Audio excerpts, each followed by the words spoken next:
Sziasztok! Nagyon szeretném megköszönni a segítséget és a támogatást a Mini Cockpit csapatának, hogy rendelkezésre bocsátotta számomra ezt az eszközt, és így be tudom nektek is mutatni. A csomag szépen egyben is nagy biztonságban megérkezett, egyenesen Hongkongból, ugyanis ott szerelik ezt össze, és onnan postázzák. Egy Discord tagunk kérésére valamivel több mint fél éve vettem fel a céggel a kapcsolatot, akkor még az előzetes tervek zajlottak, és még a gyártás sem kezdődött el. Akkor, akik annó előrendelték, azok jövő héten fogják megkapni a csomagjukat. Ez tulajdonképpen a 31. darab, amit összeraktak. A gyártóval nem egyeztünk meg semmiben, így a véleményem az eszközről teljesen független és őszinte. Nagyon vigyáztak rá, mert még kicsomagolni is nehéz volt.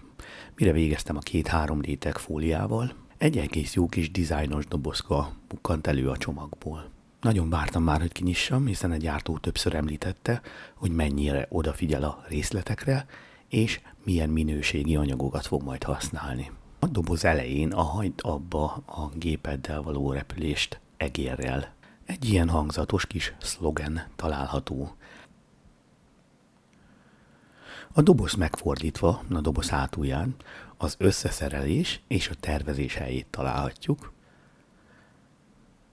Majd a dobozt megfordítva az egyik oldalán az egy-egy méretarányú rajzát találhatjuk a készüléknek.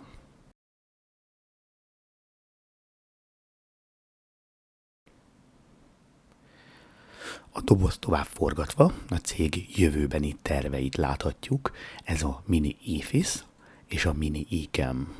Egyenlőre a Mini FCU gyártása van soron, tehát ez a kettő a cég jövőbeli terve.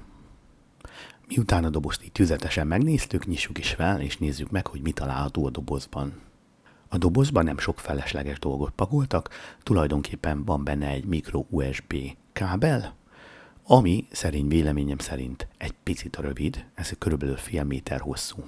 Lecserélhető a micro USB kábel, de arra figyeljetek, hogy a kábel képes legyen adatot is továbbítani, tehát egy minőségibb kábellel oldjátok meg, ha nektek ez a kábel rövid. Továbbá használhattok még USB hubot, de bizonyosodjatok meg róla, hogy az USB hub az külön áramforrással van ellátva, úgy a legjobb. Végül az egységet előhúzva a kis csomagból egy picit azért megnyugodtam, mert egyből szembe tűnt a gyártónak a precizitása, és szembe tűntek a már megemlített prémium anyaghasználatok. Az egységnek fémháza van, elől kemény műanyag előlappal. Az előlap nem fényes, hanem matt, ami szerintem tökéletes. A gombok megnyomása nagyon kényelmes. Az előlap festéséről láttam egy tesztet, higítóba áztatták, és konyarúval elkezdték dörzsölni, és nem jött róla a festék, szóval szerintem nagyon tartós a festése. A gombok és a tekerők valami iszonyat precízek, megfelelően erősek, és minden gomb ugyanúgy működik, akárcsak az igazi gépen. Mondta is a cég, hogy a tekerőgombok precizitására nagyon odafigyeltek, és mikor megnyomod, vagy meghúzod a tekerőgombokat, akkor nem kattan. Ellentétben sok vetétásával, akik erre nem figyeltek oda. Tehát nyomásnál, húzásnál a gombok nem kattannak, ugyanúgy viselkednek, mint egy igazi Airbusban. A magasságállítót 100 és 1000 között lehet állítani, ugyanúgy, mint az igaziban. Minden gomb működik, és minden gombot nagyon kényelmesen lehet kattintani. Én az építés minőségére megadom a 10-est, és aki tényleg ezt egyszer a kezébe veszi, az meg fogja érteni, hogy miért. Hátul az USB-C csatlakozó és az eszköz gyártási száma található. Az eszköz két oldalán a csatlakozók, majd a jövőbeni projektek összecsatlakoztatásakor lesz segítségünkre.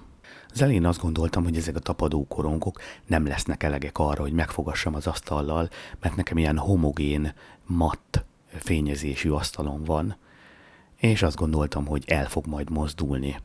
Ami egy idő után meg is történt, de mihelyest benedvesíted azokat a tapadó korongokat, az Isten nem szedi le többet az asztalról, ezt garantálom. De hát szárazon is tart egy pár órát, de én benedvesítettem, és konkrétan fél napja, vagy talán inkább egy napja nem tudom megmozdítani az asztalról, szóval az én véleményem szerint nagyon-nagyon jól tart. Az első véleményem az eszközről az, hogy egy nagyon jól átgondolt és iszonyat profi munkával megépített kis eszközről van szó. Aki a méretekre kíváncsi, nézzük, a szélessége valamivel több, mint 18 cm. A magassága 62 mm, 63 mm, és a mélysége az majd, hogy nem 14,5 centi. Hogy én elnéztem ezt az eszközt, tulajdonképpen egy igazihoz képest a 70-75%-a méretben az igazinak. Innen is jön a név, hogy Mini FCU. A méreteit ezen a képen is megnézhetitek, továbbá felhívnám a figyelmet a kijelző részletességére, hogy egy az egyben megegyezik az eredetivel. A részletességre a gyártó annyira odafigyelt, hogy még a rögzítő csavarokat is az előlapon azokra a helyekre tette, ahol az eredetin van. Továbbá a betűtípus és az FCU színe is megegyezik az eredetivel. Így az első véleményem a Mini FCU-ról az, hogy egy nagyon jól átgondolt kis szerkezet, és minden négyzetcentiméterén látszik az, hogy nagyon jól megtervezték, és nagyon jól átgondolták azt, amit csinálnak. Továbbá tetszik a fém és a műanyag megfelelő egyensúlyban való használata, az, hogy a házat nem műanyagból, hanem fémből csinálták. A Mini FCU a képen látható szimulátorokhoz és az azon belül található repülőgépekhez van jelenleg optimalizálva. Továbbá meg kell azt jegyeznem, hogy a Microsoft Flight Simulator Phoenix A320 CEO típusához úgy használható, hogy a Mini FCU kijelzője nem mutatja a számokat, de az adatbevitel lehetséges, és a repülőgép reagál a bevitt értékekre. Ez azért működik jelenleg így, mert a Mini FCU gyártói megkeresték a Phoenixet, de egyelőre a Phoenix nem engedett hozzáférést azokhoz a kódokhoz, amire a Mini FCU gyártóinak szüksége lenne. Őszintén reméljük, hogy idővel ezzel majd dűlőre jutnak, és a Phoenix is bekerül a teljes körű támogatottság alá. Továbbá tervezik még az FS Labs A320, Latin VFR A320, A330 és az Aerosoft A330 gépeinek implementálását is. Egyelőre erről bővebb hírek nincsenek, ezek még tervek. Az ára körülbelül $250 lesz, és az online részleg, ahol vásárolni lehet majd, december 11-én fog kinyitni, egyelőre ez tesztelés alatt áll. Ha előrendelni szeretnétek, akkor ezt december 15-én 0 óra 00 perctől tudjátok majd megtenni a már említett oldalon. A rendelés úgy zajlik, hogy előrendeltek, a cég leadja a gyártónak a mennyiséget, ők legyártják, és a gyártás után majd 2024 márciusában kezdik kipostázni. Eddig tartott mai kis unboxing videónk, a következő részben a beüzemelését, driver telepítést és a használatát fogom nektek bemutatni. Ígérem, nem kell a videóra sokat várni, addig is, hogy ne maradjatok le a következő videóról, iratkozzatok fel, nyomjátok be a csengőt, és akkor biztos értesítést kaptok arról, hogyha a videó megjelenik. Köszönöm figyelmeteket, találkozunk hamarosan, sziasztok!